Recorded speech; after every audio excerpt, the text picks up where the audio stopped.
Praise the Lord.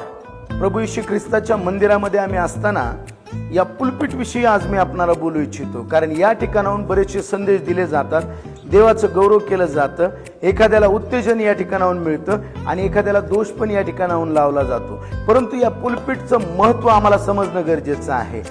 Pulpit या शब्दाचा अर्थ किंवा इंग्रजीमध्ये जर आम्ही तो पुलपिट शब्द पाहिला तर त्या शब्दाचा शब्दशः अर्थ असा होतो की जो कोणी खड्ड्यामध्ये आहे त्यांना आम्ही वर काढणे.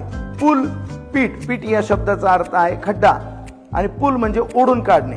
आम्हाला जे लोक खड्ड्यामध्ये आहेत, अंधकारामध्ये आहेत, त्यांना ओढण्याकरिता या ठिकाणाहून संदेश देणं गरजेचं आहे. या पुलपिटचा उपयोग कुणाच्या तरी जीवनामध्ये उत्तेजन प्राप्त व्हावं याकरिता करूया, कुणाला तरी त्या खड्ड्यातून बाहेर काढण्याकरिता करूया, म्हणजे देवाचं गौरव होणार आहे. आजच्या दिवसामध्ये तो प्रयत्न करूया की कुणाला तरी नैराश्यातून आम्ही बाहेर काढू आणि देवाचं गौरव त्याद्वारे करू. देव बाप मला आणि तुम्हाला आशीर्वाद देऊ. आमेन.